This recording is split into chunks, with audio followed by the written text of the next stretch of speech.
आज हमारे किसान और मजदूर हमारे पढ़े लिखे छात्र 200 रुपया में मजदूर कर रहे हैं। इस देश में हमें और तुम्हें क्या दे दिया देश में, बताओ मुझे। तुम्हें और हमें क्या दिया है सरकार ने? कुछ दिया? रोजगार अगर हमारे पास में है तो हम हर चीज की पूर्ति कर लेंगे। कहने में गलती है, 400 हार है आपके। हमारे अखिलेश भाई जिंदाबाद, गठबंधन का प्रधानमंत्री बनेंगे। इस सरकार को उखेड़ फेंके, ये सरकार अत्याचारी है। मोदी को भी बता दो और योगी को भी बता दो, हमें चाहिए रोजगार। हमें ऐसे खाली हम बताओ क्या करें। हमारे साथ मौजूद है किसान यूनियन के नेता हैं और राष्ट्रीय अध्यक्ष की सपा राष्ट्रीय अध्यक्ष की रैली में पहुंचे हैं। उनसे बात करेंगे कि किस सरकार को मतलब किस संगठन को अपना समर्थन देने जा रहा है, कौन से प्रत्याशी को अपना समर्थन देने जा रहा है। सबसे पहले बात करें जी, सर क्या नाम है आपका? महेंद्र जी, क्या कहते हैं इसमें यहाँ पर कांग्रेस और सपा गठबंधन की प्रत्याशी रुचि वीरा है और चुनाव लड़ रही है, तो आपका समर्थन किस ओर जा रहा है? हमारा समाजवाद। क्या क्या आपके मतलब मुद्दे हैं, किन किन मुद्दों पे आप? काश्तकार है ना, काश्तकार दुखी है और काश्तकार से दुखी है कौन? हर जगह दुखी है हमारे। कोई हमें भाव नहीं मिल रहा, कोई कुछ नहीं मिल रहा और जहाँ मिल रही है वो तंग नहीं तंग है। जी सर क्या नाम है आपका? आवेश यादव, पश्चिमी उत्तर प्रदेश संगठन अध्यक्ष। सर रुचि वीरा जी प्रत्याशी बनाई गई है और कांग्रेस और सपा आम आदमी पार्टी का अलायंस है, तो क्या भारतीय किसान यूनियन का भी समर्थन जा रहा है उत्तर प्रदेश में? ये भारतीय किसान नहीं, हिंदुस्तान के किसान का, मजदूर का, व्यापारी, छोटे व्यापारी का, सबका ही संगठन मजबूत है। वो सभी इनको अपना अपना समर्थन देने जा रहे हैं। क्यों कि हमारे किसानों ने 13 महीना दिल्ली में जो घोषणा सरकार ने करी थी, अटल जी ने, अडवाणी जी ने, मोदी जी ने सब जो घोषणा करी थी कि हमारे दुगनी आय होगी, कर्जा माफ होगा, बिजली फ्री होगी, 2.5 करोड़ की भर्ती होगी और आपके किसानों को दुगनी आय होगी, एमएसपी में कानून लाई होगी। आज तक कोई भी प्रधानमंत्री ने हमारे किसान के बारे में, मजदूर के बारे में, पूरे हिंदुस्तान का पूरा किसान मजदूर गड्ढे में डाल दिया। और 13 महीना हम दिल्ली में रहे थे, हमारे 1000 किसान शहीद हुए और हमारे किसानों के बारे में किसी ने कहा था कि इन किसानों से मिल लो, तो वो प्रधानमंत्री जी कह रहे हैं कि किसान का मुझको मरे। तो हम ये चाहते हैं किसान मजदूर हिंदुस्तान की कड़ी इस मोदी को आसमान पर छुआ देगी। सर एक सवाल ये है, जो किसानों के नेता मतलब आरएलडी की, जो आरएलडी पार्टी है, किसानों की पार्टी है, बताते हैं अपने आप को, लेकिन वो भी भाजपा के साथ चली गई। वो ऐसा है कि कुछ लोग जो है हमारे पश्चिमी उत्तर प्रदेश के जो जज भी है, जो मंत्री हैं, उन्होंने उनको गुमराह करके उनको फेल करना था, क्योंकि उनके दादा हिंदुस्तान की बागडोर रही, उनके पिताजी मंत्री रहे, तो इसलिए उनको गुमराह करके और उनको बेकार कर दिया। उनने हमारा कुछ नहीं बिगाड़ा, अपना बिगाड़ा जो बिगाड़ा है। किसान सड़कों पर लगातार उतर रहा है, प्रदर्शन कर रहा है सरकार के खिलाफ, उसके बाद भी उनकी कोई मांगे पूरी नहीं होती है, तो जो आने वाली सरकारें हैं उनसे आपकी क्या उम्मीद है? आने वाली सरकार हमारे जितने किसान मजदूर हैं, जो हमारे 2.5 करोड़ की भर्ती की बात रखी प्रधानमंत्री ने, आज हमारे किसान और मजदूर हमारे पढ़े लिखे छात्र 200 रुपया में मजदूर कर रहे हैं। क्या नाम है भाई आपका?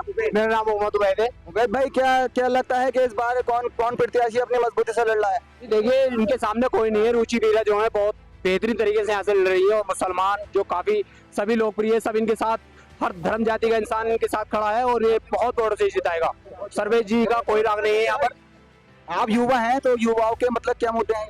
युवाओं के मुद्दे, एक तो ये नौकरी का मुद्दा है युवाओं के लिए। उनको नौकरी के लिए कोई सवाल खड़े करे तो इसमें हिंदू मुसलमान की राजनीति आ जाती है। मैं ये कहना चाहता हूँ कि हिंदू मुसलमान की राजनीति जिस दिन से आई है और हमारा देश का इतना बुरा बिगाड़ हो गया है कि मैं एक हिंदू या मुसलमान खड़ा हुआ तो आपस में लड़ने की इन्होंने नजरों में एक ऐसा बहर डाल दिया है हिंदू मुसलमान के अंदर बहुत बुरी तरीके से। सर ये हिंदू मुसलमान की बात कर रहे हैं, ये सरकार में कुछ है ही नहीं, इसमें खाली हिंदू मुस्लिम। अरे कोई कपड़ा अच्छा पहन रहा है तो मैगजी पहन रहा है, तो रोटी खा रहा है, तो सब्जी खा रहा है, तो कुछ बचा ही नहीं है। क्यों कि आज आप देखिए, कोई हिंदुस्तान का किसान मजदूर नहीं बचा है जिसके 60 रुपया 1 लीटर पेट्रोल में जा रहा है, 60 रुपया 1 डीजल में जा रहा है। आज हमारे कोई भी हिंदू बचा नहीं है, तो हमारे पूरे हिंदुस्तान को आज 2 बेचा है और 26 आदमी लेवा है। पूरा हिंदुस्तान को 2 ने बेचा है और 26 ने खरीदा है।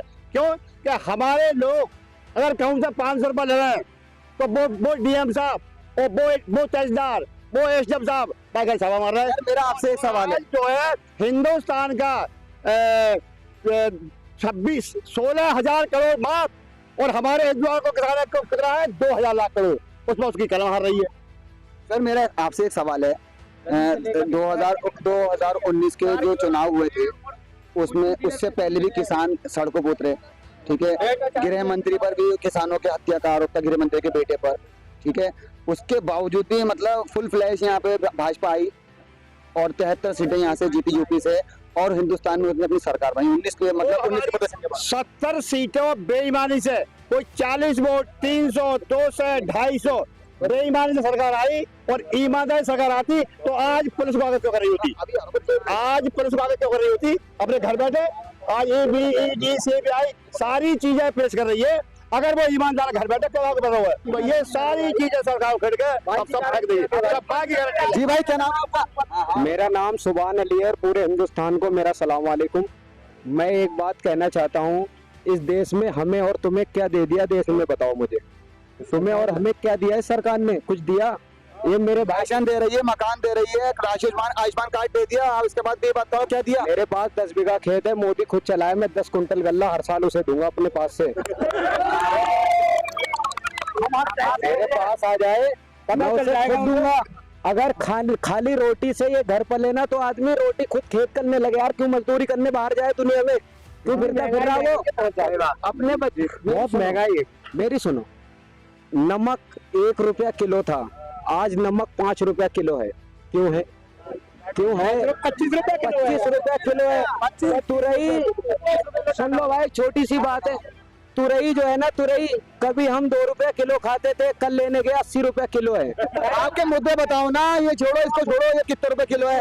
सबके लिए महंगाई है, आप अपने मुद्दे क्या मुद्दे पे आ रहा हूँ। आप अपने मुद्दों से मैं सुन, मेरा मुद्दा ये है कि इस दुनिया में कोई भी है, मैं हूँ चाहे आप हो, सबसे तुम पढ़े लिखे लोग हो, तुम तो अपने गूगल पे फोन पे चला रहे, हमारे तुम्हारे जैसे भैया बहुत कुछ नहीं पढ़े लिखे हैं, कुछ नहीं जानते, सिर्फ अंगूठा छाप है। वो क्या करेंगे? कहाँ से जाएंगे? क्या करेंगे? वो मोदी को भी बता दो और योगी को भी बता दो, हमें चाहिए रोजगार। हमें ऐसे खाली, हम बताओ क्या करें? किसको प्रधानमंत्री बनाना? अपने अखिलेश भैया को। हमारे अखिलेश भाई जिंदाबाद, गठबंधन का प्रधानमंत्री बनेंगे। हमारे ये मुद्दा है कि देखो, खेत हमारा है, खेत हमारा, गाय हमारी, उसका क्या है? कब गैया पल रही है? अरे भैंस को दूध में क्या अंतर है? गाय को दूध में क्या अंतर है? अरे बाप बताओ, हिंदुस्तान को सप्लाई गोश्त का कौन है? जैन। हिंदुस्तान का सप्लाई गोश्त का कौन? जैन। और बाप मोदी जी ने 32 क्या कहते हैं उन्हें वो दिए हैं, उछल खाने क्यों है भाई? वो जब ये चाहता है वो क्यों है उसने? दूसरी बात कि देखिए, जो तार भी बनिए का, ये रस्सी भी बनिए की है, जो बांस भी बनिए की है, खेत हमारो, गाय हमारी, बाव का है। तो इसलिए जो है हम पूरे हिंदुस्तान के किसान मजदूर उसको खेलने, आसमान से छुआने का काम करेंगे। जी बिल्कुल सही बात। जी बताइए आप क्या कहना चाहते हैं? महंगाई के ऊपर ये चुनाव है, महंगाई कमर तोड़ महंगाई है, बेरोजगारी है, कमर तोड़ बेरोजगारी है, शिक्षा नहीं है, और जो कहते हैं गड्ढा मुक्त सड़क, तो इस सरकार में जब से 14 में ये आए हैं तब से गड्ढा युक्त सड़क हो गई, गड्ढा युक्त सड़क हो गई है ये। तो हम इन मुद्दों के साथ ये चुनाव होने जा रहा है। और अब अगला जो किसान है आप?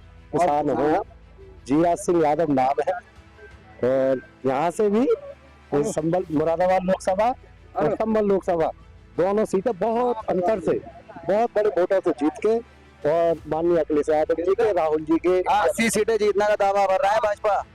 अरे वो तो 400 हार गलती है उनकी, कहने में गलती है। 400 हार है आपके, 400 पार ना हार। ये भाई बताओ क्या करो?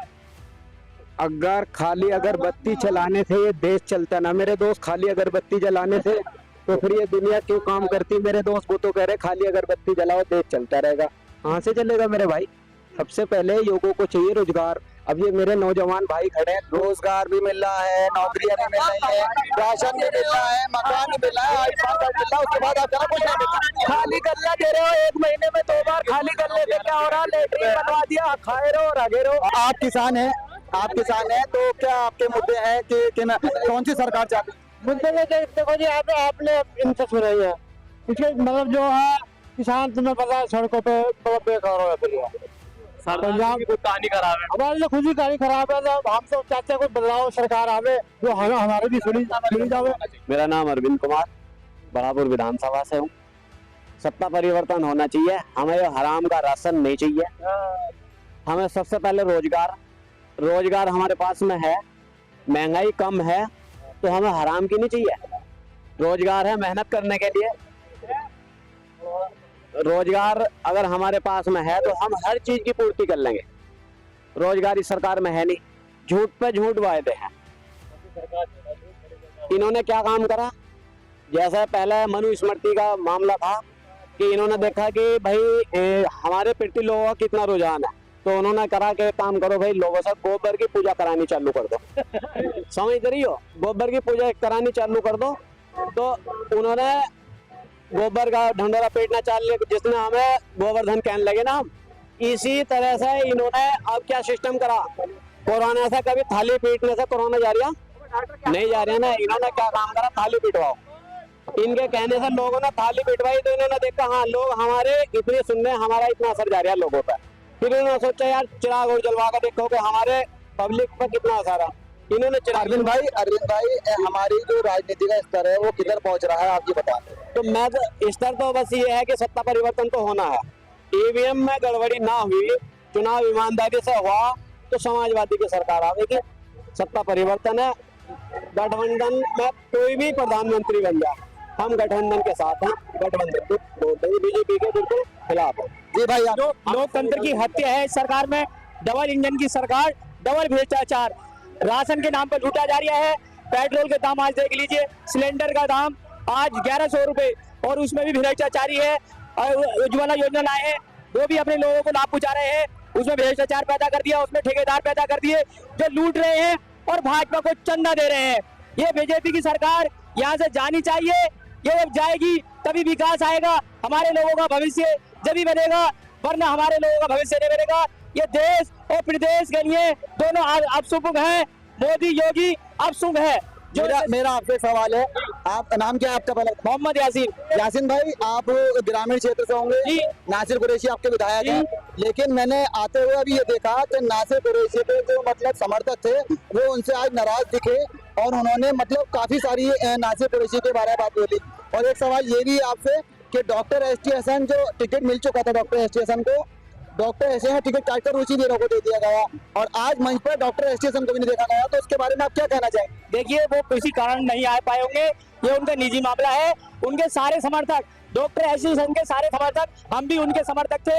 हमारे यहाँ आना जाना था स्टेशन साहब का, हम उन्हीं के साथ हैं, हम समाजवादी के साथ हैं। वो किसी कारण से नहीं आए, ये ना सोचे कि एस.टी. हसन साहब नहीं है। उनका सारा संगठन इस मंच में मौजूद था, और ये सारी जनता उनको भरपूर समर्थन दे रही है। माननीय अखिलेश जी यादव जी के साथ पूरी जनता है, और उनका पूरा संगठन साथ है। एस.टी. हसन साहब ने खुद कह दिया कि मैं अपने पार्टी को छोड़कर कहीं नहीं जा सकता, मेरा घर समाजवाद है, मैं समाजवादी का हूँ, मैं समाजवादी का सिपाही हूँ। आपको इस साइकिल के निशान पर वोट लगाना है तो हमें उनके आज्ञा को पालन करना है। और रही बात नासिर कुरैशी साहब की, उनका परिवार एक दुख की घटना से गुजरा है, वो दुख में रहे थे।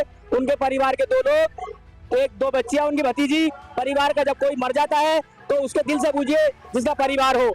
इन लोगों का परिवार नहीं है, तो ये लोग तो उंगलियां उठाएंगे ही, ना कि कोई और लोग उंगलियां उठा रहा है। इनका योगी का, मोदी का कोई परिवार नहीं है। उन्होंने जिसने अपनी बीवी छोड़ दी हो, जिसने अपना परिवार छोड़ दिया हो, योगी जी जो अपने पिताजी के अंतिम संस्कार में नहीं पहुंच सके, तो यूपी की जनता के लिए क्या करेंगे? क्या यूपी की जनता को सोचेंगे? सिर्फ ये है कि उनकी राजनीति मार काट की है, मार काट के अलावा, गुंडागर्दी के अलावा कुछ नहीं है। योगी जी एक डॉन बनना चाहते थे यूपी के, तो वो यूपी के डॉन बन गए हैं। जो डॉन जो था, कानून व्यवस्था बदली है, कानून व्यवस्था बदली है, कानून व्यवस्था कोई नहीं बदली है। आज अदालतों में मुलजिमों को तो आज मारा जा रहा है, आम जनता को गोलियों से भूना जा रहा है। कोई कानून व्यवस्था नहीं है। अदालतों के अंदर आदमी साहब नहीं है, कोर्ट के अंदर आदमी साहब नहीं है, थाने के अंदर साहब नहीं है। आज महिलाओं को रोड पे से खींचा जा रहा है, आज बसों में से लूट फटोस हो रही है, उनके साथ अत्याचार आ रहे हैं, उनको जला के मार दिया जा रहा है। महिला हमारी आज तर्रा रही है, अत्याचार से उभ रही है, जगह जगह गैंग रेप हो रहे हैं। आज कल कहीं घटना हो रही है, परसों कहीं घटना हो रही है, कोई घटना पर अंकुश नहीं लगा है। कानून व्यवस्था बदतर हो रही है। ये अंधी और बहरी सरकार होती जा रही है। वैसे भी जनता से अपील करता हूँ कि इस सरकार को उखाड़ फेंकें और अपनी आंखें खोलें। जैसे बिल्ली के बच्चे की आंखें खुल जाती हैं, ऐसी आप अपनी आंखें खोलें कि ये जनता क्या चाह रही है और ये सरकार क्या चाह रही है। इस सरकार को उखेड़ फेंकें। ये सरकार अत्याचारी है, ये सरकार गुंडों की गैंग की सरकार है, एक इनमें गुंडागर्दी और अपराध चरम पर है। मैं अपने सहयोगी नदीम खान के साथ फराज खान, द न्यूज़ 15।